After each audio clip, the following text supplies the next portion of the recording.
अस्सलामुअलैकुम नाज़रीन, मैं सबीहा तबस्सुम और आप देख रहे हैं अम्बेडकर उर्दू न्यूज़। सबसे पहले पेश हैं सुर्खियाँ। राम लल्ला खीमे में नहीं, अब मंदिर में रहेंगे। वजीर आजम नरेंद्र मोदी का राम मंदिर इफ्तिताही तकरीब से खिताब। राम मंदिर की इफ्तिताही तकरीब में एलके अडवाणी ने शिरकत नहीं की।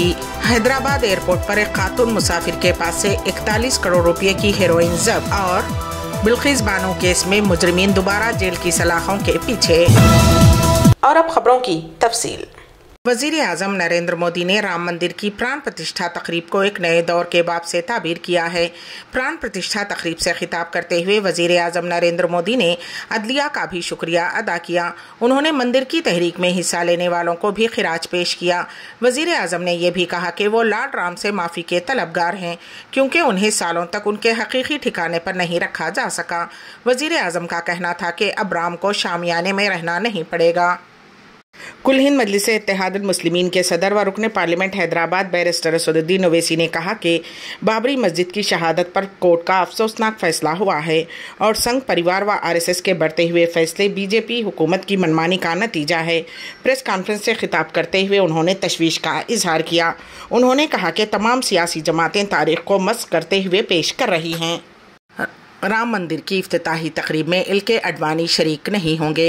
राम मंदिर की तामीर के लिए मुहिम चलाने वाले बीजेपी के सीनियर लीडर एलके अडवाणी मंदिर की इफ्तिताही तकरीब में शिरकत नहीं करेंगे। जराए के मुताबिक मौसम की खराबी के पेश नज़र उन्होंने अपना अयोध्या का दौरा मनसूख कर दिया है। इस वक्त अडवाणी की उम्र 96 साल है। बताया जाता है कि उन्होंने अपनी सेहत को नज़र में रखते हुए ये फैसला किया है। वाज़ेह रहे कि राम मंदिर की तामीर के मुतालबे को लेकर एलके अडवाणी ने रथ यात्रा निकाली थी। इस दौरान विश्व हिंदू परिषद के बैनुल अक़वामी वर्किंग प्रेसिडेंट आलोक कुमार ने बताया कि एलके अडवाणी को इफ्तिताही तकरीब में मदऊ किया गया था। वाज़ेह रहे कि आज राम मंदिर का इफ्तिताह अमल में आ रहा है और इफ्तिताही तकरीब में कई मोअज़्ज़िज़ शख्सियात और बॉलीवुड के सितारे भी शरीक हैं। अहाते असेंबली में ज्योतिराव फुले के मुजस्समे की तनसीब अमल में लाई जाए, कविता का मुतालबा। भारत जागृति की बानी व रुकने कानून साज कौंसिल बीआरएस के कविता ने स्पीकर कानून साज असम्बली तेलंगाना गड्डम प्रसाद कुमार पर जोर दिया कि वो तेलंगाना असम्बली के अहाते में ज्योतिराव फुले के मुजस्समे की तनसीब अमल में लाएं। कविता ने भारत जागृति की जानिब से न्यू एमएलए क्वार्टर्स में स्पीकर असम्बली प्रसाद कुमार से उनकी रिहाइशगाह पर मुलाकात की और इस सिलसिले में नुमाइंदगी पेश की। कविता ने अपनी नुमाइंदगी में बताया कि मुत्तहिदा रियासत आंध्र प्रदेश में भारत जागृति की पहल पर अहाते असेंबली में उस वक्त की रियासती हुकूमत ने डॉक्टर बीआर अम्बेडकर के मुजस्समे की तनसीब अमल में लाई थी। उन्होंने कहा कि जज्बे मसावात के अलंबरदार ज्योतिराव फुले के मुजस्समे की भी अहाते असेंबली में तनसीब अमल में लाई जाए। भारत जागृति की बानी कविता ने कहा कि ज्योतिराव फुले को जदीद हिंदुस्तान में तहरीकात की बहाली का रूह रवां मुतस्सवर किया जाता है। ज्योतिराव फुले ने समाजी मसावात की वकालत की और पसमानदा तबकात के अलावा ख़वातीन के साथ इम्तियाजी सुलूक के खात्मे में अहम किरदार अदा किया। ज्योतिराव फुले के काम से मुतासिर होकर डॉक्टर बीआर अम्बेडकर ने उन्हें अपना सरपरस्त करार दिया था। कविता ने कहा कि क़ानूनी इदारों में ऐसी बसीरत अफरोज़ शख्सियात के मुजस्समे हमें उनके जमहूरी अक़दार और नज़रियात मुतवातिर याद दिलाते रहेंगे। रियासत तेलंगाना के वज़ीर आला रेवंत रेड्डी ने कहा है कि झूठे वादे करते हुए हर किसी को धोखा देना साबिक़ चीफ मिनिस्टर के चंद्रशेखर राव की आदत है और उन्होंने गल्फ एनआरआईज़ को भी एनआरआईज़ पॉलिसी के नाम पर धोखा दिया है। डाउज में मुनक़िद वर्ल्ड इकनॉमिक फोरम की कॉन्फ्रेंस में शिरकत के बाद हैदराबाद रवाना होने से कबल वज़ीर आला रेवंत रेड्डी ने दुबई कुछ घंटे तवक़्क़ुफ़ किया। इस मौके पर उन्होंने दुबई में मुक़ीम तारिकीन वतन के एक ग्रुप से बात की। कांग्रेस पार्टी की दुबई शाख के सदर एसवी रेड्डी की क़यादत में ये मुलाकात हुई। इस मौके पर एनआरआई से खिताब करते हुए वज़ीर आला ने तनकीद की कि केसीआर जिन्होंने तेलंगाना तहरीक के दौरान तारिकीन वतन के लिए पॉलिसी तैयार करने का वादा किया था, लेकिन अलग रियासत के क़याम के बाद खलीजी तारिकीन वतन को भुला दिया, जबकि तारिकीन वतन पॉलिसी का बेसब्री से इंतज़ार कर रहे हैं।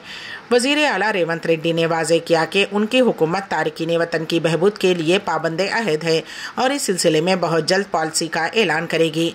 NRI पॉलिसी के बारे में वजीर D श्रीधर बाबू की जानिब से जिद्दा में ऐलान करदा बयान का चीफ मिनिस्टर रेवंत रेड्डी ने हवाला दिया। इस मौके पर SV रेड्डी ने चीफ मिनिस्टर की तवज्जो दहानी कराई कि खलीजी मुमालिक में तारिकीन वतन की बड़ी तादाद पर इन्हिसार करने वाले खानदान इंतखाबात में अहम रोल अदा करेंगे, जिस पर चीफ मिनिस्टर ने जोर दिया कि वो कांग्रेस पार्टी को मजबूत करें। चीफ मिनिस्टर ने SV रेड्डी की दुबई का दौरा करने की दरखास्त का मुस्बत जवाब दिया और कहा कि वो दुबई के साथ साथ दीगर खलीजी मुमालिक का भी दौरा करेंगे। SV रेड्डी का ताल्लुक जिले करीमनगर के चोपादंडी से है और वो कांग्रेस पार्टी की सरगर्मियों में बढ़ चढ़कर हिस्सा लेते हैं। गुज़िश्ता दिनों उन्होंने दुबई के दौरे के दौरान राहुल गांधी से खुसूसी मुलाकात की थी। हैदराबाद एयरपोर्ट पर एक खातून मुसाफिर के पास से 41 करोड़ रुपए की हेरोइन जब्त। कस्टम हुक्काम ने इतवार को शमशाबाद के राजीव गांधी एयरपोर्ट पर भारी मकदार में हेरोइन जब्त की। हवाई अड्डे पर चेकिंग के दौरान हुक्काम ने एक खातून मुसाफिर के पास से बड़ी मकदार में मंशियात बरामद की, जो जिम्बिया से हैदराबाद आई थी। खातून को हुक्काम ने अपने हैंडबैग, सूटकेस और दस्तावेज को फोल्डर में छुपाकर मंशियात स्मगल करने की कोशिश करते हुए पकड़ लिया। मुसाफिर की शिनाख्त जनूबी अफ्रीका की रिहायशी के तौर पर हुई है। कस्टम हुक्काम का कहना है कि मुलजिमा से 5.93 किलोग्राम हेरोइन बरामद हुई है, जिसके बाद मुलजिमा को हिरासत में ले लिया गया। हुक्काम ने बताया कि जब्त शुदा मंशियात की मार्केट में मालियत 41 करोड़ रुपये तक है। हुक्काम ने दावा किया है कि मुकदमा दर्ज कर लिया गया है और तहकीकात जारी हैं। हैदराबाद के सैनिकपुरी में राम के नाम फिल्म की नुमाइश की कोशिश के खिलाफ मुकदमा दर्ज। हैदराबाद के मज़ाफ़ाती इलाके सैनिकपुरी की एक होटल में राम के नाम की दस्तावेजी फिल्म की नुमाइश की कोशिश करने के इल्ज़ाम में रच्चकोंडा पुलिस ने 3 अफराद के खिलाफ FIR दर्ज कर ली है। FIR नेड़ेडमठ पुलिस स्टेशन में दर्ज की गई है। 3 अफराद के खिलाफ IPC की दफ़ा 290 और 34 के तहत केस दर्ज कर लिया गया है। शिकायत कुनिंदा ने इल्ज़ाम आयद किया है कि 22 जनवरी को अयोध्या में राम मंदिर के इफ्तिताह से क़ब्ल जानबूझकर फ़िरक़ा वाराना कशीदगी पैदा करने की गर्ज से ये दस्तावेजी फिल्म नुमाइश की जा रही है। जागीर वरंगल में दरगाह माशूक रब्बानी रहमतुल्लाह अलैह के 468वें उर्स शरीफ की तकारीब की तैयारियों का आगाज़ हो चुका है। रियासती वज़ीर कुंडा सुरेखा के हाथों पोस्टर की रस्मी इजराई अमल में लाई गई। इस मौके पर उन्होंने मीडिया के नुमाइंदों से बात करते हुए कहा कि सहरोज़ा उर्स तकारीब में शिरकत करने वाले ज़ायरीन की सहूलत के लिए बेहतर से बेहतर इंतजाम किए जाएंगे। उन्होंने ओहदेदारों को हिदायत दी है कि बर्क़ी की सरबराही, सड़क की तामीर, पानी की सरबराही व दीगर इंतजामात हुकूमत की जानिब से अंजाम दिए जाएंगे। इस मौके पर सैयद शाह हैदर हिलालुद्दीन कादरी सज्जादा नशीन दरगाह हज़रत माशूक रब्बानी रहमतुल्लाह अलैह उर्स जागीर वरंगल, ब्रादर सज्जादा नशीन सैयद अली शाह कादरी अल मारूफ उबैद बाबा, मोहम्मद अमजद कादरी वहदती, चांद पाशा, इमे जब्बार, हाफिज लियाकत हुसैन व दीगर मौजूद थे। ज़नक़े से लव मैरिज, तेलंगाना में अजीबो गरीब वाक़या। इंस्टाग्राम पर दोस्ती फिर मोहब्बत और उसके बाद एक नौजवान ने ज़नक़े से शादी कर ली। रियासत तेलंगाना के ज़िले खम्मम में ये अजीबो गरीब वाक़या पेश आया। आंध्र प्रदेश से ताल्लुक़ रखने वाले नंदू नामी नौजवान की दोस्ती 3 साल क़ब्ल इंस्टाग्राम पर एक ज़नक़े से हुई, जिसकी शिनाख्त नक्षत्रा के तौर पर की गई है। उनकी दोस्ती मोहब्बत में बदल गई और उन दोनों ने शादी करने का फ़ैसला किया। नंदू के घर वाले इस तरह की शादी के लिए रजामंद नहीं थे। वो चाहते थे कि उनके बेटे की ज़िंदगी में भी कोई लड़की आए। ताहम नंदू सिर्फ नक्षत्रा से शादी का ख्वाहिशमंद था। उसने घर वालों की रजामंदी के बगैर नक्षत्रा से शादी का फैसला किया। खम्मम की एक मंदिर में उन दोनों की शादी अंजाम पाई। तीसरी जिन से ताल्लुक़ रखने वाले एक ग्रुप ने उनकी शादी करवाई। ये BRS के कारगुजार सदर के तारका रामा राव हैं। जी हाँ, ये सच है। आप सोच रहे होंगे कि हमेशा छोटे बालों और क्लीन शेव रहने वाले KTR ने बड़े बड़े बाल और दाढ़ी कब रख ली। दरअसल पूरी बात यह है कि ये उनकी हकीकी तस्वीर नहीं है, बल्कि BRS पार्टी से ताल्लुक़ रखने वाले KT रामा राव के किसी चाहने वाले ने इस तरह की तस्वीर एडिट करते हुए उन्हें रवाना की और वो फ़ोटो पसंद आने पर KTR ने उस तस्वीर को ट्विटर पर शेयर किया है। बिल्किस बानो केस के तमाम 11 मुजरिमीन दोबारा जेल की सलाखों के पीछे पहुंच गए हैं। इतवार की रात देर गए सख्त पुलिस सिक्योरिटी इंतजामात के दरमियान उन तमाम ने गोधरा सब जेल में खुद सुपुर्दगी इख्तियार की। मुजरिम 2 खानगी गाड़ियों में रात तकरीबन 11:30 बजे संगवाड़ रणधिकपुर से गोधरा सब जेल पहुंचे और खुद सुपुर्दगी इख्तियार की। सुप्रीम कोर्ट ने बिल्किस बानो केस के कसूरवारों को गुजरात हुकूमत की तरफ से दी गई माफ़ी को मनसूख करने के बाद 21 जनवरी तक अपने आप को जेल हुक्काम के हवाले करने का हुक्म दिया था। उनमें से 3 मुजरिमों ने सुप्रीम कोर्ट से रुजू होते हुए खुद सुपुर्दगी के लिए मोहलत तलब की थी, ताहम अदालत ने उन्हें मोहलत देने से इनकार कर दिया था। मुल्क की सबसे बड़े मुंबई में वाक़ समंदरी bridge Mumbai trans harbour link पर पहला हादसा हुआ। बर्फ रफ्तारी से गुजरने वाली कार ब्रिज की रेलिंग से टकराकर उलट गई। ये हादसा फिल्मी अंदाज में पेश आया। यहां से गुजरने वाली दूसरी कार में सवार अफराद ने हादसे की फिल्मबंदी की और ये वीडियो तेजी के साथ सोशल मीडिया पर वायरल हो गया।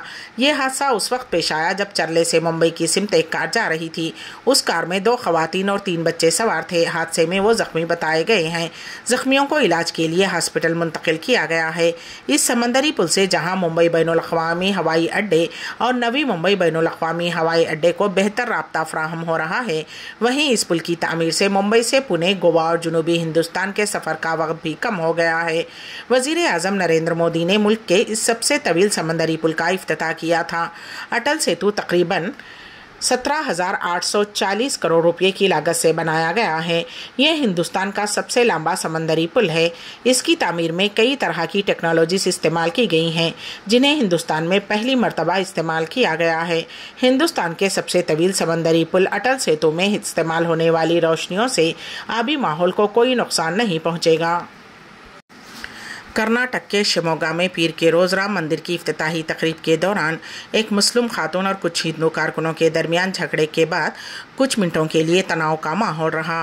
टाइम्स नाउ की रिपोर्ट के मुताबिक जाफरानी तंजीमों से वाबस्ता कारकुन ज़िले के SN सर्किल पर प्रसाद तैयार कर रहे थे और एक बुरखापोश खातून अपने बच्चे के साथ वहीं पर रुकी थी। जब वो रुकी तो जाफरानी तंजीमों के कारकुनों ने जय श्री राम के नारे लगाए और जवाब में खातून ने अल्लाहू अकबर का नारा लगाया, जिस पर अचानक कशीदगी पैदा हो गई और शिमोगा पुलिस फौरी तौर पर खातून के बचाव के लिए पहुंची और उसे दूर ले गई क्योंकि बहस गर्म होने लगी। मुकामी पुलिस ने खातून को फौरी तौर पर महफूज मकाम पर पहुंचा दिया। मक्के मुकर्रमा में दुनिया का बुलंद तरीन मुअल्लक़ मुसल्ला Guinness book of world record में शामिल। पेश है इस सिलसिले में हमारे नुमाइंदे KN वासिफ की रिपोर्ट। ज़ायरीन मक्के मुकर्रमा के लिए खुशखबरी सामने आई है, जो मक्का आने वालों के एक मुनफरिद तजुर्बा होगा। सऊदी अरब के शहर मक्के मुकर्रमा में दुनिया के बुलंद तरीन मुअल्लक़ मुसल्ले को Guinness book of world record में शामिल किया गया है। ये मुसल्ला 550 मुरब्बा मीटर के रकबे पर कायम किया गया है। उसमें 520 अफराद नमाज अदा कर सकते हैं। सबक वेबसाइट के मुताबिक मुअल्लक़ मुसल्ले की खूबी यह है कि फजर के बाद नमाजी यहाँ से मक्के मुकर्रमा शहर पर तुलू होते हुए सूरज का मंजर खास रूहानी माहौल में देख सकते हैं। यहाँ से मस्जिदुल हराम, खाने काबा और मुक़द्दस मकामात साफ नज़र आते हैं। ये मस्जिदुल हराम के सामने जबल उमर होटल के बालाई मंजिलों में शामिल है। ये जबल उमर होटल के 2 टावर्स को जोड़ने वाले पुल के दायरे में आता है। मुसल्ला सतह समंदर से 483 मीटर की बुलंदी पर वाक़े है। ये दाखिली रास्ते से 179 मीटर ऊंचा है।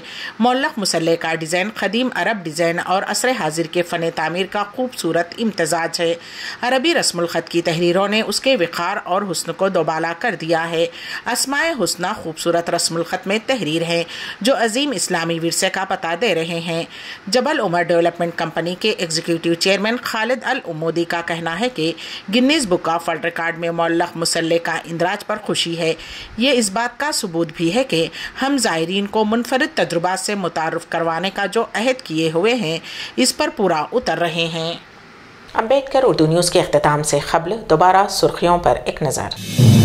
राम लल्ला खीमे में नहीं, अब मंदिर में रहेंगे। वज़ीर आज़म नरेंद्र मोदी का राम मंदिर इफ्तिताही तकरीब से खिताब। राम मंदिर की इफ्तिताही तकरीब में LK अडवाणी ने शिरकत नहीं की। हैदराबाद एयरपोर्ट पर एक खातून मुसाफिर के पास से 41 करोड़ रुपए की हेरोइन जब्त और बिल्किस बानो केस में मुजरिमीन दोबारा जेल की सलाखों के पीछे। इसी के साथ ही अम्बेडकर उर्दू न्यूज़ यहीं पर इख्तिताम पजीर होती हैं, तो दीजिएगा सबिहा तबस्सुम को इजाज़त। अल्लाह हाफिज़।